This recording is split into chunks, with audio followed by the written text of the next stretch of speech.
Hello guys, আজকে যাইতেছি ঢাকা থেকে এয়ারপোর্ট থেকে। আজকে যাচ্ছি হলো বাড়িতে, যেহেতু আমার ট্রেনটা অনেক লেট, হয়তো জানি না কোন সময় আসব। তো 10টা মনে হয় 10টা 13তে আমার ট্রেনটা আজকে। তো আজকে জার্নিটা আমি বেশি হয়ে যাবো।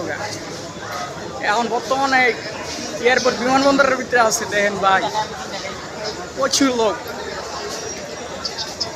কারণ আজকে একটু যাওয়া লাগবেই আমার বাড়িতে। তো যারা আমাকে অনেক সাপোর্ট করছেন, তো দেন ভাই প্রচুর লোক, ভাই কি বলবো। আজকে পুরোপুরি লেট হয়ে গেল।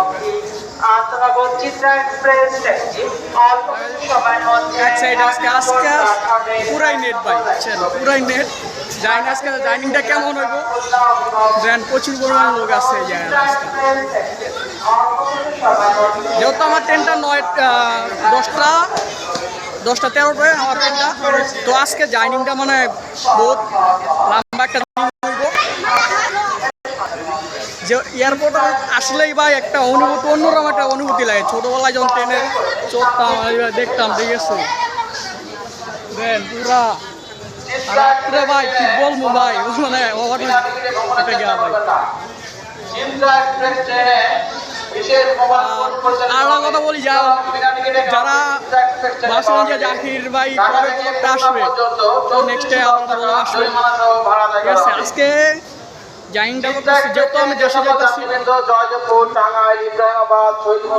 আমার ট্রেনটা অনেক নেট হয়ে যাবে। আজকে নেট পুরোই নেট, আজকে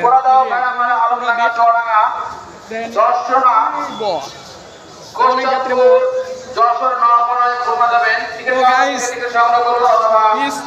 আমার চ্যানেলটা সাবস্ক্রাইব করে দিবেন, যেহেতু নতুন নতুন ভিডিও করতেছি, ঠিক আছে। আপনাদের ভালোবাসায় আজকে পুরোপুরি সাপোর্ট পাইছি, তো এই ভিডিওটা অবশ্যই সাপোর্ট করবেন, ঠিক আছে। আর বিশেষ করে ট্রেনে ওঠার পরে আপনাদের একটা গুড নিউজ দিব। মেন কথা হচ্ছে আজকের আশাটা অনেক একটা, আমি তো সবসময় বাজে জার্নিং করি, আজকে ট্রেনে জার্নিংটা করেই দিই, ঠিক আছে। আপনারা অনেকবার আমার কমেন্টটা করছেন, জাকির ভাই নেক্সটে কোনো ব্লগ আসবে কি না। হ্যাঁ, অবশ্যই, ইনশাল্লাহ।